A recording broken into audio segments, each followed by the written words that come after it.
must die before you die. You must let rid of the belief that you have a life in order to know that you are life itself.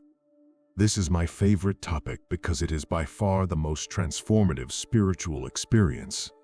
If you are currently on a journey of killing your identity and then being reborn, I hope this video may provide you some clarity on what is going on throughout this process and what you may experience once you have reached the rebirth phase. So let us begin with the time we are born. A character has already started writing its story. When you come into contact with the air of this reality, you are given a name and are born into an environment in which you will be conditioned and largely programmed. You will be instructed on what to think and how to think. These conditions will combine to generate what we call a personality. It's how you communicate with people. We grow up with these aspirations, sentiments, ideas, and labels that we believe define who we are as people. We are also identified with the story of who I am if I were to ask you to describe yourself. Recognize that much of what you say may be modified at any time, or realize that what you say is only a part of a story attached to your character. In my opinion, the spiritual journey is considerably more important than discovering who you truly are, the most agonizing yet lovely experience. Anyone can go through it because this story and who you thought you were begins to fracture everything, and I mean everything you thought you know wasn't true. And this process is more about unlearning and letting go. And it is gaining knowledge, because the ego is the glue that ties these myths together. When you start destroying those attachments, your ego will die. It truly believes you will perish if you allow it to do certain things.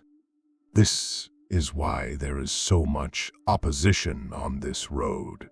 This is why many believe change is so tough. It's because the ego is afraid of death. It tries to maintain complete control and believes that it is real, much like Pinocchio. It longs to be who you truly are, to be a real being. However, if you ask what the ego is, you will discover that the concept of the ego is not even real because there is no thinker. There is no one here to claim ownership of ideas. Thoughts are simply occurring, as is the attachment to them.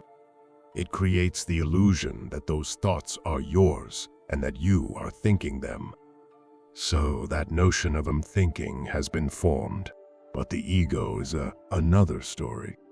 When people say kill your ego, they don't mean actually kill it. As a result, it no longer exists. It is not feasible to kill your ego.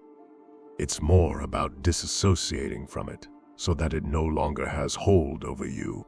And ultimately, the ego will comprehend that it is no longer in charge. And now that you can live in peace with it, dying before you die is critical. Definitely, if you have suffered a lot in your life or are currently suffering because during this process, you really begin seeing everything for what it truly is.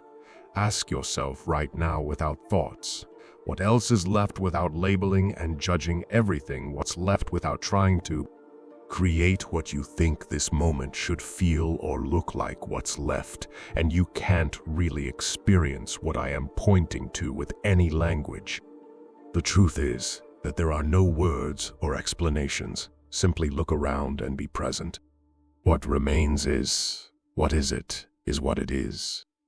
It's only this, and this is what you must realize while letting go of things like fear, worry, despair, and so on. You must understand that it is all bees. It's all just another mental narrative, and it's completely false. Take note of how when you are having one of those so-called troubles.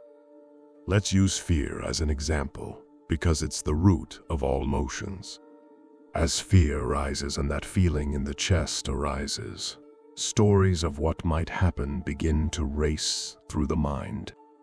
And now you're trapped in a mental illusion in which what you think is true isn't even true.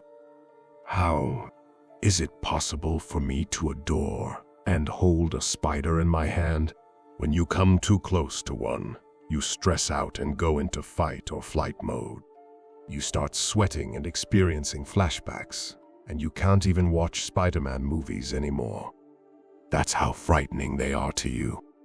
But the only difference between me and you is what's going on inside your thoughts and feelings are responding in a completely different way than mine. But remove the resistance to those thoughts and emotions that arise with fear, and you'll see that, oh, there is energy vibrating in my chest, and it's not actually hurting me. It's not even a negative thing. It's only energy. Oh, and thinking is taking place, but no one is experiencing it. It's happening right now. There is no need to believe the myths, and there is no need to designate those unpleasant sensations as negative because they are simply energy. These are the myths you simply let go of. These are the things that must die in order for you to be reborn into truth. Everything you believe about yourself is merely another tale. You are not anxious. You are not afraid. You are not depressed. Remove the labels and stories and observe what remains. It's just things happening, and they don't affect anyone. You don't have to claim these things as your identity because they aren't. You are conscious of what is going on. You are not the physical body. You are not the mind. Those things are created from you, but they are not who you are. Music. It will be painful when you die. We cannot escape pain in the same way that we can avoid suffering. This death will feel as if it has shattered your entire reality, and it has. You can even start grieving that old story about yourself. And that's fine. You may experience a period of isolation, which is only the universe preparing you for your rebirth. It's time to face reality. It's time to live in truth rather than stories and mental constraints, because you are limitless and endless energy. You are both everything and nothing. We are all the one and only God as a group. The concept of separation does not exist. Another fallacy is that what you are is life. You don't seem to have a life. Without you, life ceases to exist. Without you, there is no experience. There is no human personality. There is no such thing as nature. Everything is contained within us. It does not work the other way around. You do not exist in this planet. You are the center of the universe. These things I'm stating will become crystal obvious to you once you've been reborn. And the strange thing about all of this and the entire process is that this is who we've always been. We have never been what we all imagined we were. What was I before the world told me who I am?